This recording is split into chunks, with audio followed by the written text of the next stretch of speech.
makna salat itu setidaknya punya dua pemaknaan yang sangat luar biasa, dan ini menjadi intinya. Ini menjadi intinya. Teman-teman sekalian, kata salat, as-salat, ya, salat.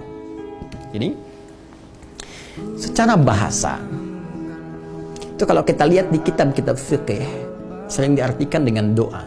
As-salatu lughatan ad-doa, ya, doa. Karena melihat seluruh isinya, ya, yang kita lakukan dalam salat itu umumnya adalah doa yang kita sampaikan kepada Allah Subhanahu wa taala. Doa supaya diberi rizki, kan? Warzuqni, doa supaya dilindungi, wajburni, doa supaya dirahmati, warhamni, doa supaya diampuni, rabbighfirli, kan? Dan seterusnya, umumnya doa, minta. Ya, fasalli lahum, inna salataka sakanan lahum. Maka doakan mereka. Itu diantara turunan kata salat bisa mengandung arti doa. Nah, kalau begitu kenapa nggak disebut doa saja? Kenapa mesti salat? Kalau artinya doa, kenapa nggak doa saja? Ya misalnya, ya sudah, ibadahnya disebut doa bukan sholat. Kenapa harus menggunakan kata sholat? Walaupun sama-sama punya arti doa. Nah ini penting, kembali kita ngaji secara kebahasaan. Ternyata kata sholat ini teman-teman sekalian, ya saudara-saudariku, ini juga seakar punya tautan kata dengan kata silah.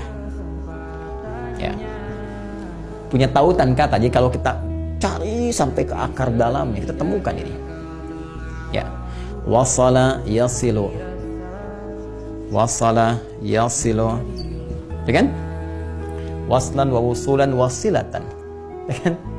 Sesuatu yang sampai, sesuatu yang terhubung dengan erat, yang sulit untuk dilepaskan.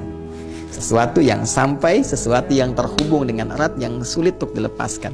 Pernah dengar kata silaturahim?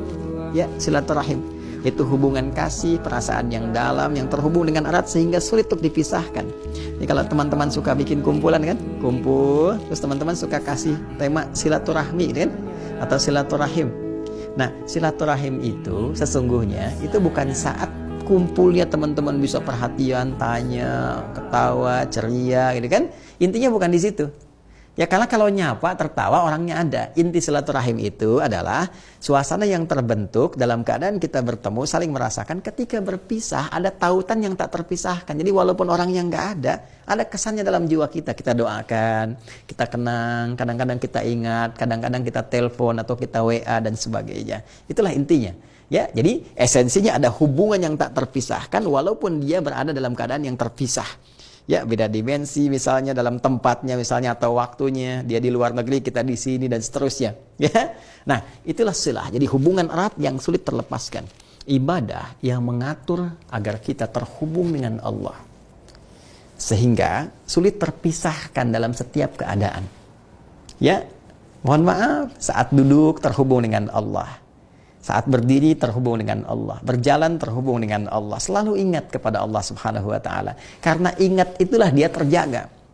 Mustahil ada orang bekerja di depan komputer, kemudian dia mengetik, salah ketik. Kalau saat dia sedang mengetik itu ingat Allah. Gak mungkin dia bisa merubah angka. Gak mungkin dia bisa merubah invoice. Ketika dia akan menuliskannya, dia ingat Allah Subhanahu wa taala. Mustahil dia korupsi. Ya, apapun itu yang dia kerjakan, dalam pekerjaankah, dalam bantuankah, bantuan sosialkah, macam-macam, mustahil ketika dia kerjakan dia ingat Allah.